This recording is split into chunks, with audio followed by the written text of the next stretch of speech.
Good evening, viewers, and welcome to tonight's regional news. We begin with news from Brazil. Earlier this year, the jungle city of Manaus sent shockwaves across the globe when hospitals ran out of oxygen, with lethal consequences turning the city into the world's COVID-19 epicenter. 2 months ago, Brazil's COVID catastrophe has never been worse. Now, with new coronavirus variants and a series of grim records of deaths and infections, there are fears that a lack of oxygen supplies seen in Manaus, the Amazonian state capital, could unfold elsewhere. Brazil is approaching 300,000 COVID deaths, and it set another weekly record last week with 2,255 deaths and 513,408 new cases, according to Johns Hopkins University. Amid this surge, Fiocruz epidemiologist Jason Orellana said that a lack of sufficient oxygen, incubation drugs, and medical supplies could push Brazil's hospitals closer to collapse in the coming weeks. According to Orellana, the cascade of new infections and patients in critical condition requiring intensive care is draining the country's oxygen, medicines, and equipment resources. In nearly all of Brazil's 26 states and its federal district, COVID intensive care units have become so overloaded, with several at 100% capacity, that reports have emerged of patients dying on hospital floors and in the absence of available beds. Other deaths have been reported because of oxygen shortages due to extremely high demand. Continuing with the news from Cuba. Cuba will administer experimental COVID-19 shots to nearly the entire population of the capital Havana by May as health authorities carry out massive interventional studies and late-stage trials, officials said on Tuesday. Cuba, which has a long history of developing and exporting vaccines, this month began late-phase trials of two of its 5 experimental shots, Soberana 2 and Abdala, which will be Latin America's first homegrown COVID-19 vaccines if they prove successful. We now turn our attention to Ecuador. An Ecuadorian and Italian national was sentenced Tuesday to 51 months in prison for his role in a scheme to launder bribes paid to him in exchange for helping 3 UK reinsurance companies obtain and retain reinsurance business from Ecuador's public surety company.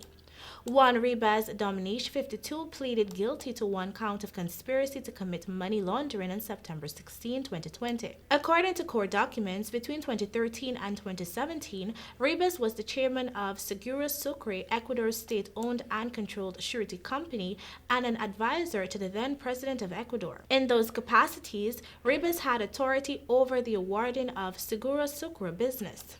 During that time, Ribas accepted approximately $5,036,465 in bribes from his co-conspirators in exchange for using his official position to allow 3 UK-based reinsurance brokers to obtain and retain contracts with Seguros Sucre. These bribe payments were paid through various intermediaries, including 2 reinsurance introducer companies. A portion of those bribes were laundered through the United States. In Dominica, Prime Minister Roosevelt Skerrit wants regional heads to further discuss the future of cash-strapped airline LIAT. It has now been a year since LIAT ex-employees have been without their severance pay. The carrier, which was battered financially for years, was grounded in June last year after severe losses attributed to the impact of COVID-19 and a reported $4 million loss in 2019.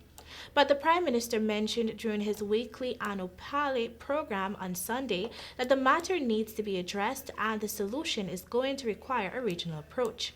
Meantime, he revealed that since the resumption of LIAT's operations, the Dominican government has been paying the salaries of LIAT employees resident in Dominica as its contribution in the interim towards ensuring the viability of the return of the carrier. He said he understands the frustration and anxiety of those employees, and Dominica is prepared to assist, and I quote, even above and beyond what we have to do, end of quote. And finally, for some international news, U.S. President Joe Biden has put Vice President Kamala Harris in charge of controlling migration at the southern border following a big influx of new arrivals. Mr. Biden said he was giving her, and I quote, a tough job, end of quote, but that she was, and I quote, the most qualified person to do it, end of quote. The numbers of people arriving have grown since Mr. Biden took office. They include hundreds of unaccompanied minors who are being held in immigration detention detention facilities. Mr. Biden's predecessor, Donald Trump, was widely criticized over his government's treatment of young migrants at the U.S.-Mexico border. Since January, the Biden administration has reversed a policy of turning away unaccompanied children, instead choosing to process them and place them with sponsoring families in the U.S. But Mr. Biden's critics say his policies have led to a surge in illegal migration. And that is all for your regional news. Thank you for joining.